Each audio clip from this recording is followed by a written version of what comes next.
Je me permets de poster sur ce forum pour essayer de vous conter une histoire qui m'est arrivée récemment. Alors voilà, il y a 3 mois, en mai 2012, ma grand-mère maternelle est morte. C'était ma première confrontation avec la mort, mais ce n'est pas le plus important. Son testament ne donnant des précisions que sur sa richesse, peu après son enterrement, une grande partie de ma famille a été chargée de vider la grande maison qu'elle avait de ses meubles. Un des souvenirs que je garderai de ma grand-mère, en plus de sa gentillesse et de sa grande bonté, était sa manie, si je puis dire. Elle collectionnait les poupées.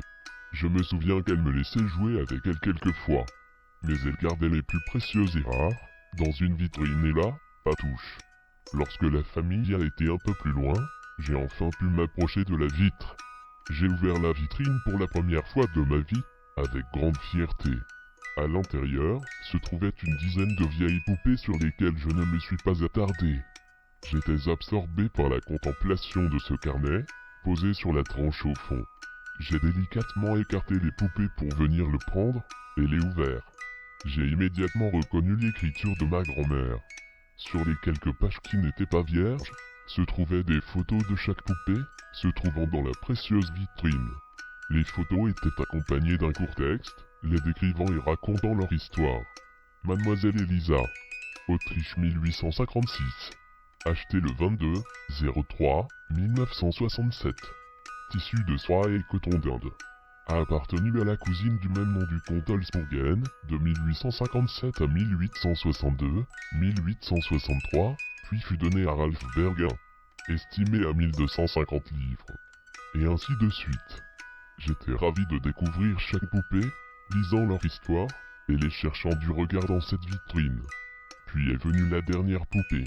Pas de photo, juste un long texte. De la même écriture, mais raconté d'une autre façon. Anija, Serbie, 19e siècle. Le fœtus issu d'un avortement, de force, fut empaillé et maquillé comme un clown, et fut posé sur un socle, puis présenté dans un cirque comme l'enfant du diable. Le propriétaire du cirque lui mit un système de tuyaux pour que Anija crache du sang d'agneau. L'attraction eut un grand succès. Puis, son propriétaire l'abandonna dans la forêt, lorsqu'une maladie mortelle se répandit dans les villages, peu après le passage de son cirque.